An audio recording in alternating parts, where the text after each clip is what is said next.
With DLC 17 nearly upon us, it's time to go over all of the information that we've received so far in great deal, down to the characters' combos, super attacks, and what their presence will be like for the future DLC characters of super attacks and stories for Dragon Ball Xenoverse 2. Now, the first thing we do know about the new Dragon Ball Super Android 18 is that she is a very fast character. They've already said this before, and when you look over at the gameplay and see her combos, yeah, she is really fast. But one thing I want to talk about before we actually get into the super attacks is how she might be one of the first few instances I can think of a character naturally having a grab kind of sequence in their combos. Because in the first combo they show off with her, it just ends with a grab, but it's not a grab animation. If there's another character like this, please let me know or remind me in Dragon Ball Xenoverse 2, because Broly doesn't have any combos at the end of a grab, and you think he'd be the first. There are characters who have moves that are like elevator combos, like any of the Gohans, or Broly also has an elevator combo. You know those combos where they drag you to the bottom of the screen? Vegeta Blue also has one, but it's not like an actual cutscene. It's not like a grab. It's not like a, you know, like a true like combo, you know? You can always vanish in the middle of those, but if you get hit by this last hit on 18's combo, that looks to be like something you can't vanish out of. Additionally, we get to see 18 super attacks. Now, I'll quickly go over the fact that she has Deadly Dance again, which means we know 3 of her super attacks at least, right? The second super attack is one that the Dragon Ball official site seems to state that there are multiple different inputs or moves for it. The move is Variable Snipe Shot, a super attack where you unleash a high flurry of Ki Blast, and the attack has multiple variations depending on the input used, which one of the inputs is 18 being able to teleport above her enemy and deliver a powerful Ki Blast, or can even be fired off of a back jump. So I'm assuming one of the inputs, maybe if you press it with forward, 18 just teleports straight to the enemy and does the move that's used against future Gohan, because I think that's what that is referencing. Or if you go backwards, maybe it's just like a retreating kind of Ki Blast move, you know? Something that you would use after you vanish behind someone, so that way you can avoid a back hit, but also punish them at the same time. And if you don't use any inputs, then she probably just keeps shooting blasts, kind of like a stronger version of Endless Shoot, maybe? So that's 2 of 18 super attacks, Deadly Dance and a Variable Snipe Shot. The other one is Steel Mirage, which is the one where she dashes through you and throws a Destructor Disc. Now, when she dashes through you, she triggers an animation, kind of like when you hit the Evil Blast counter, where you are stuck in animation. So if it's basically like a Punisher drive, for lack of a better word, that once it hits you, the rest of the animation kind of just goes through. Not the regular Punisher drive, kind of the Punisher drive from the new DBS Vegeta, where you can't vanish at all. Right, the moment it makes physical contact with you, you have to take all of the damage. So Steel Mirage will probably end up being a very, very, very good move, because that looks like you just have to take your damage. And if it does as much damage as a Super Destructive Disc, because the projectile she throws is a Super Destructive Disc, then that could easily be one of the most broken moves in the game, because it's basically just a grab. So I am very curious to see how a grab that benefits Ki Blasters would work, because that looks like it's going to be super, super strong. So on top of her pretty good looking super attacks, one of them might even be broken, and 18's really fast combo, she also has Pendulum Bullet, which is her, unique ultimate attack. This, again, she did this in the anime with Krillin, where they tried to trade a Ki Blast between a guy who I believe was blind, and the more they traded the Ki Blast, the stronger it got. So I'm not sure how this move is going to work, if she's just going to have a full power one-hit move that does like all of its damage in a single hit, or if it's going to be kind of like Death Slicer, where she throws out, and if it misses, it comes back to her, and if she presses the input again, it just gets stronger every time it goes back and forth, right? So it might be best if the enemy just takes the hit rather than trying to avoid it. Who knows? I'm not sure how it's going to actually work, but with a lot of the way moves in Xenoverse 2 work now, it seems like, especially combos, it seems like they're shifting the game's gameplay entirely to be, not just you mash this attack until the enemy is dead. I do like that we are seeing super attacks with multiple inputs or multiple variations or multiple different techniques of the way they work, such as Demon Flurry being a move that does more damage if you get the inputs correct, Demon Flashback being a counter but also an actual super attack, Demon Ray being a combo extender as well as an evasive or a 2-part super attack. There's a lot of moves that just have extra features in them, and I'm very grateful for that. I'm very glad for that. And now we're seeing in characters combos too, because if 18 is going to have a grab in the middle of her combo, then who's to say that the Ultra Villain Super Rose Goku Black, Ultra Villain Super Saiyan God Vegeta, and whichever DLC characters come out in the next 3 DLCs after this one, they might have combos in there, they might have grabs in their combos, or have different bizarre looking super like fantastic exciting looking attacks in their combos. You never know, we could get those. A good example is Demon Ray has a Kamehameha in the second part of the move. We're already reaching the point where moves are just intrinsically, like, they have to look more interesting, because, the game's been out for longer, the developers are hopefully better at making these moves. And it's just it's a nice way to keep, you know, players going, oh, the move looks nice, so I put it on because it looks nice. I think that kind of stuff is cool. So again, I have no idea what Pendulum Bullet is supposed to do at this time, because it's a move that is a two-parter. So we'll have to wait and see. If it is just one full power energy blast, I won't mind too much. But you know, I would like the ultimates also have a unique feature, you know. Now on to Videl, and Videl is very interesting, I would say, so far in all the things she has. It also describes Videl as very quick. And to be fair, base Videl is one of the better characters in the game. Base Videl and base 18, to be honest, are quite decent, but I think base Videl is just straight up better than base 18.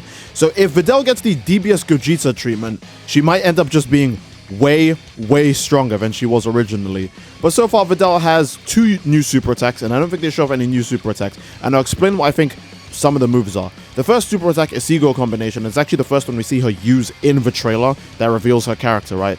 They talk about she focuses her strength to unleash a flurry of punches and ends it with a barrage of a powerful kick that launches the flow up in the air. And on top of that, you can increase the number of punches by adding more ki to it, and you can even choose to add an unblockable spinning kick during the combo. Now, I'm assuming the blockable spinning kick obviously ends the combo early, but it's a good way to catch people if they're guarding or something like that. Or maybe it just does more damage, so we'll see what people end up using when the move actually gets revealed to us, right? Also, this super attack is a reference to her medium combo in Dragon Ball FighterZ, with her doing the flurry of envy uppercut at the very end. And the second move is Burning Swan, which is her only Ki Blast super, I believe. Videl usually doesn't have Ki Blast supers. So the Burning Swan should be her only Ki Blast super, and it's an energy blast slowly moves towards the enemy. And if you charge it up, obviously, then the movement speed and the hits for the attack can be pumped up, right? You make the projectile move faster, and it does more damage when it reaches the enemy. It's a good way to restrict enemy movement, probably a good way to catch people just spamming Z-Vanish around the map, right? Or a good way to punish people if they're trying to attack you when you're open. It could just hit them during those scenarios, right? So I imagine that Videl's supers are going to be good, because again, Videl has never been bad in Xenoverse. Videl also has the ability to buff herself, but I think she only gets a movement speed buff because she glows blue when she does it. It could be that they just didn't show the rest of the buffs, because they do say that Videl can perform certain combos in order to get a buff. But when they say buff, it's with an S. It's buffs, you know? So Videl probably can get multiple buffs, but seems so far the only one she has available to has a movement speed buff. One thing I do think that is very insulting, and it's very off topic, is that she gets the buff where she wipes her hands away while looking at the enemy in a stern manner. Why didn't Dragon Ball Super 17 get that? Isn't he the one who does that? They give that to Videl? Okay. But yeah, I just think that's fun. Oh, also Videl has like a unique charged Ki Blast. I think that's what this is at the very end of the trailer. They show her using a move that's similar to like Android kick, but it's like for Videl, and I think it's a charged Ki Blast, because you can see she's actually got the effect of when someone's charging a charged Ki Blast on her design. As she's finishing that combo. So a charged Ki Blast might actually be something that you use to end combos if you can't do it with a super attack or something, because it actually angles itself to a different position just to hit the enemy. And it's a very weird decision for the devs to just hold down the Ki Blast button and not actually do a charged Ki Blast in that instance, right? So I think that's what that is. I think it's a charged Ki Blast. I don't think it's a super attack with the way the combo naturally ends. I think a charged Ki Blast is a weird kind of evasive kick move, and that could be very useful for people who actually do end up playing this character, because it could be a good way to free her from combos that she gets too locked in, you know? Her last move, which is her ultimate attack, is called Justice Drive. Now, we have no... I just don't have any idea what this is supposed to be. Maybe there's a way to figure out that it's from DBZ in her fight with Supervillain if you reference the punch angle, but I genuinely have no idea. It looks like she's trying to hit a Black Flash. It just looks like it's going to be a regular punch, but I want to assume it's like an even more like insane version of Justice Combination, right? Since all of her moves seem to be evolutions of moves she already had previously, or, you know, Videl's mastery of her ki now that she's like, you know, older, hence her having a Ki Blast like Burning Swan, right? I think Justice Drive is just going to be the ultimate version of, you know, the ultimate, well, an even more ultimate version of Justice Combination. It could also be maybe a move she uses against Harudagon in a movie, but again, I haven't seen those fights in ages. I wouldn't remember. So Justice Drive is a new unique attack to us so far. But if you guys do feel like you know where it comes from, again, also let me know in the comment section down below, because I genuinely have no idea. The only thing I think we can confirm is that it's obviously going to be a strike ultimate, right? Because it's a punch. After this, we know we have 12 new parallel quests, and they've given us the details for some parallel quests. The new parallel quests involve one where you play as 18 fighting Goten and Trunks, one who play as, well, not play as 18, maybe just assist 18, but it's ones that involve 18 fighting Goten and Trunks, ones that involve 18 fighting Krillin, ones that have 18 and DBS 17, both DBS versions of the characters, fighting their evil DBZ counterparts, one where Dragon Ball Super Videl is fighting alongside Piccolo, and one where Dragon Ball Super Videl is fighting alongside Dragon Ball Super Gohan. So we have an idea of what 5 of the PQs are going to be like, but there's 12. So again, some of these are going to feature the Ultra Super Villains, but we'll get to that when we get there. For now, I want to talk about the costumes and the accessories. Now, there's not a lot to say about the outfits. I'm just going to say that the outfit looks nice. My biggest issue is that, again, the hair is an accessory. Why is the hair just not a hairstyle in the game? It's not like Xenoverse has hair physics to begin with, so there's not anything else you would have to do. It's just add it as a hairstyle, then make it go yellow when characters go yellow, make it go red when characters go God, make it go blue when characters go blue, etc, etc. I feel like it only takes slightly more effort to just turn these into hairstyles that change color when your character changes form. It's just kind of lazy in my opinion. I really wish they just did new hairstyles rather than wigs. Could you imagine how much better off we would have been if we got DBS Broly's hairstyle as a wig? That way they wouldn't have to make a Super Saiyan version of DBS Broly's hairstyle as a wig. They could just make it turn into that when you go Super Saiyan. I don't know, it's just kind of annoying. I really wish that these were actual hair accessories rather than wigs. I'm completely fine with the outfit being an outfit, obviously, but hairs should be hairs, not just wigs. It's so annoying. You only have one accessory slot in Xenoverse 2 anyways. What if I want to have the yellow hair that Videl has when she's doing the Super Saiyan God ritual? I can't have that anymore now. What if I want to have the Z-Sword on my back while having the hairstyle? I can't do that anymore now because it's an accessory. It's annoying, but whatever. Maybe in the next Dragon Ball product that has custom characters, they'll do this, right?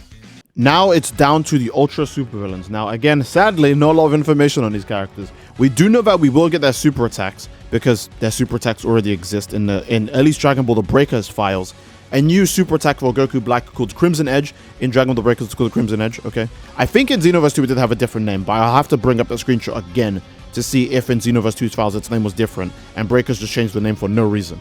But the super attack is based on Goku Black bringing out a scythe.